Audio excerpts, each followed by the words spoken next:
Hello, YouTube audience, and welcome to Radical Age Reversal. I'm going to bring in our Win-Win Women audience right now, and we will get started. Thanks for your patience. Today's topic is really cool, I think, anyway. We're talking about taming your inner dragons, which I think is a really cool topic. And for those of you who are just joining us, we are in the book 30% Happier in 30 Days. And I think we're doing a great job. Hopefully, you're utilizing each of these tools and you're seeing some improvement. I know I am. I'm really grateful to Dr. Daniel Amen, who wrote this book so simply, so easily, so just direct and simple steps that are very, I keep saying this, but easy to follow. This is the key to this book. I really feel like it's easy, and easier things should make us happier. Today we're on day 11, which is also chapter 11, and we're taming our inner dragons. And I remember when I saw this, I thought, oh, this is going to be exciting. So it's the year of the dragon. Maybe it is the time to tame our inner dragon. And I love his opening paragraph. He says, dragons, we've all got them. You have them, your significant other has them, and so does your boss, your coworkers, your friends, your parents, your siblings, and your kids. They're those pesky inner beasts that breathe fire on your emotional brain and steal your happiness. Left untamed, they can run wild and drive depression, anxiety, and other emotional health issues head on. So, learning to recognize your dragons is the first way to taming them. You can discover which dragons you have and find out more about their origins and triggers if you take a quiz on his website, which is knowyourdragons.com. Knowyourdragons.com. So, we won't be able to do that quiz together today, but I would recommend that you go to that website and do that. I think it's going to be really impactful to be able to name, just like we were able to name that inner voice of ours that wasn't speaking truth. We were able to tame our dragons. So I'm going to go over some of the dragons and see if any of these resonate with you, and then you'll be able to take that information and do something with it. So the first one is abandoned, invisible, or significant dragons. Sorry, insignificant. Abandoned, invisible, or insignificant dragons? Do you feel alone, unseen, or unimportant? Inferior or flawed dragons? Do you feel less than others? Anxious dragons? Do you feel fear and overwhelm? Wounded dragons? Are you bruised by past traumas? Should and shaming dragons? Are you racked with guilt? Special, spoiled, or entitled dragons? Do you feel more special than others? Responsible dragons? Do you need to take care of others? Angry dragons? Do you harbor hurt and rage? Judgmental dragons? Do you hold harsh or critical opinions of others due to past injustices? Death dragons? Do you fear the future and lack a meaningful life? Grief and loss dragons? Do you feel loss and do you fear loss? Hopeless and helpless dragons have pervasive sense of despair and discouragement.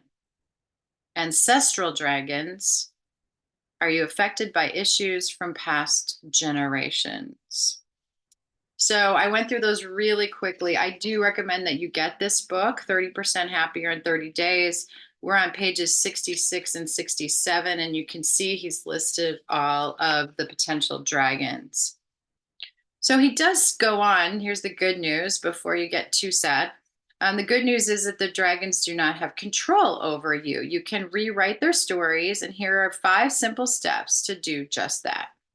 So number 1, identify the dragons blocking your path. So I love that vision. I want you to think about that, like in your happiness journey, things block it. So when those things come up, really create some kind of physical vision for yourself so you can see the dragon.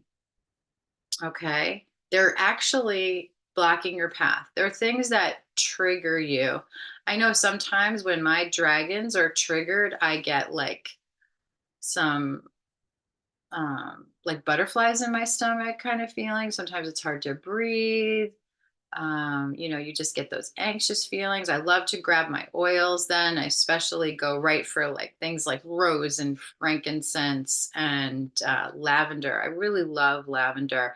I know it's one of those oils that seems like it's common and everywhere, but maybe that's why it's so common and everywhere because we all need something to grab and tame our dragons. I've also been using the blend Console from doTERRA quite a bit lately. And I really love that one. I mix it with Motivate. I've talked on the show about it before, but those two oils, Motivate and Console, mixed together. Firstly, it smells like a spa, but it also helps me kind of refocus and recenter and not give too much power over to some of these dragons, as he calls them. Um, if you work on retraining, he says, by looking at their triggers and their upsides. And their upsides. I'm going to go back to that. Number 2, see yourself as the creator of your story, past, present, and future. So you have choices. You always have choices, even if they don't seem like good choices. They don't seem like fair choices. They don't seem like the choices that you want. We all have choices. I used to tell myself that my late father never spent any time with us. For decades, I remember him with bitterness, and I believed I was justified for having those negative feelings. Then, when I was 50, he gave all his kids copies of home movies that he took when we were young. It had many moments with him in the park, the pool, or parties playing with us. My insignificant and angry dragon had been lying to me, which had a negative impact on our relationship. Being able to rewrite the story from a more accurate, mature standpoint dramatically helped our relationship while he was still alive, as well as how I felt inside. So I love that because parents are busy and kids do want more time with their parents. And it's natural to think, oh, my parents are never spending time with me or I don't get enough attention. Maybe that's something that you struggle with as well.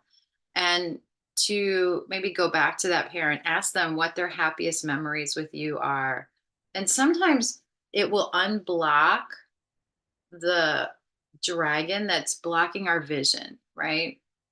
So if I sit down and talk with my mom about some of her happiest times with me when I was in kindergarten or when I was in high school or when I was a young adult, you know, if I don't remember any happy times with her, that dragon can be removed because she does remember, the happy times. And I think that's what he's talking about. Like you have to be able to remove the dragon to see clearly. Number 3, know what you want. Write it down. Ask yourself, what can I do today to start getting what I want?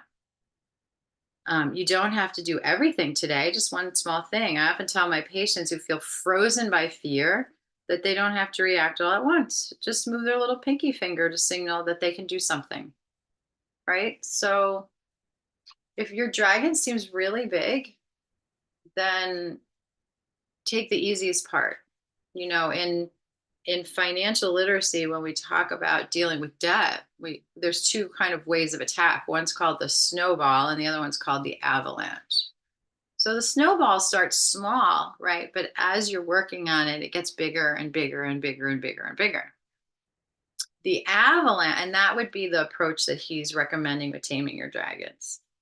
The avalanche is when people go like, I'm just going to take the biggest debt I have and just start throwing everything at it. And then leaving all the little small debts to the side, deal with those later. But the opposite way is let's get rid of all the small annoyances first. That's going to empower us, right? All those little annoyances are gone. And then the big guys are kind of left in the room. And then we'll deal with those as we get stronger because we've practiced with the little ones. Remember that where you focus your attention always determines how you feel. If I focus on my critics, I feel criticized.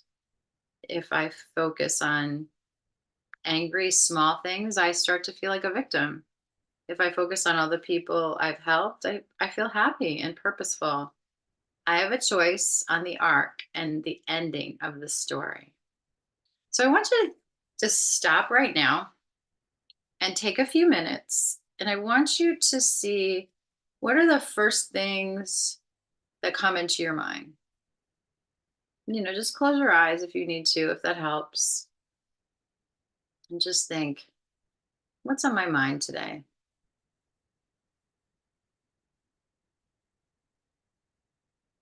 Now, if it's a negative thing, if it's a fearful thing, if it's a worry, why don't you know, write it down and name it? Just see what you're focusing on. And then ask yourself, is there something about this situation that I can look at in a positive way?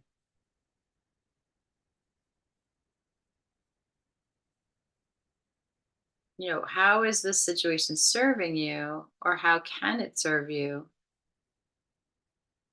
as opposed to the situation isn't serving me and this situation's hurting me, right?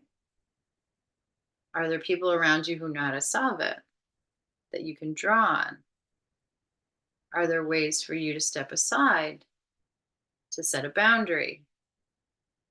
All of those things. Okay, you can open your eyes now.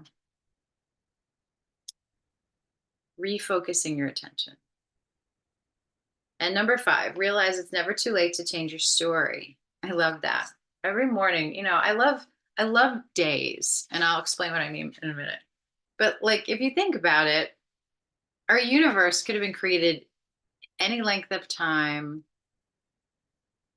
in any way possible. Like there are people who live in like eternal sunlight, right? And there are people who have in those weird pockets of the world that like have a lot of darkness or they have a lot of light. And I think that can be really, really hard on a human body.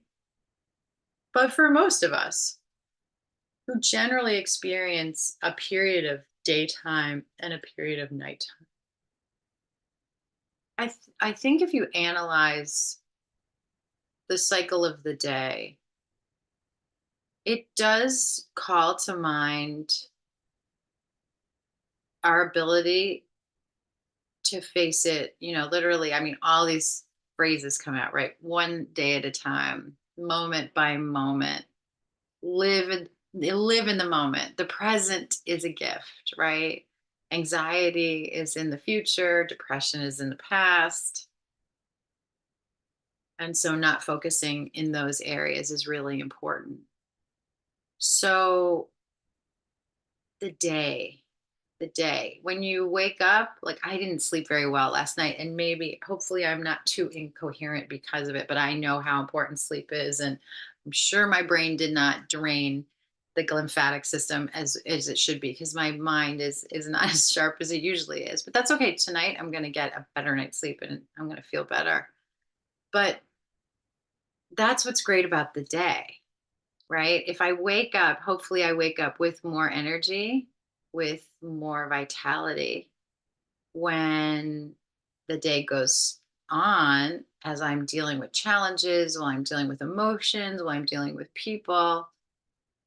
The thing that's happening simultaneously is that the day is basically getting shorter and it will come to an end. And when it comes to an end, hopefully there'll be rest and there'll be sleep and there'll be renewal and there'll be time to start again. And when we talk about longevity, which is the focus of our show, Radical Age Reversal, I think it's important for us to remember the beauty of the night. And the night isn't there, and this is a mistake I make all the time, for me to try to hurry up and finish everything that didn't get done. Instead, the night is there to repair.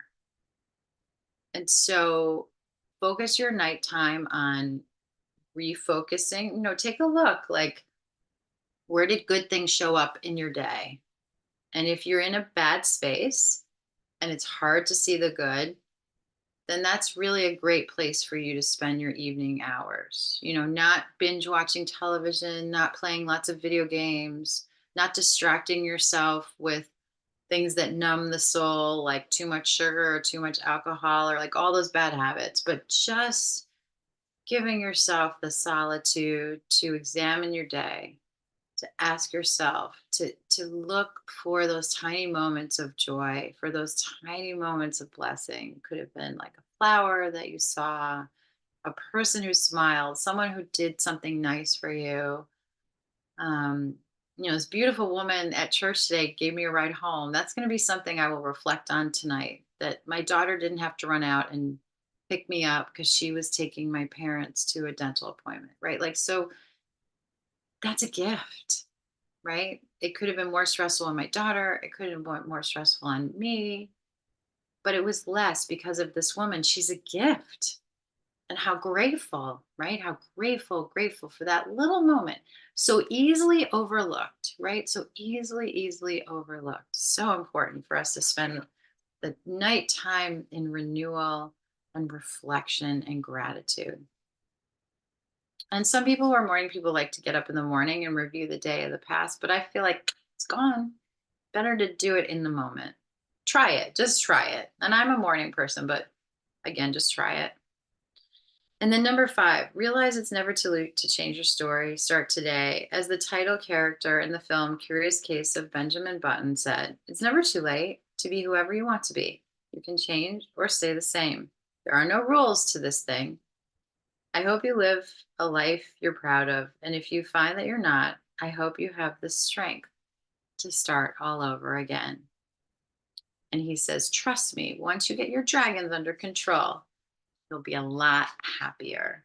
And so I am very cognizant of the precious nature of your time. So, ladies and gentlemen, I'm going to close our podcast early today for one reason and one reason alone. I want you to go to the website and I want you to take that quiz. So, again, it's know, KNOW, your, YOUR, dragons. dragons, okay, plural. Knowyourdragons.com. Go take this quiz, figure out what's blocking your life, and get to it. Get to changing your day and live in gratitude. Tonight, your assignment is to make sure you spend a few minutes reviewing your day and looking for the little blessings. Maybe they're huge blessings. Those are great too. Get the low hanging fruit first. But looking at those blessings, noting them, being grateful, showing up. And guess what? Tomorrow is another day and you can start again. I'm Carrie Donegan. This is Radical Age Reversal, and I'll see you next week.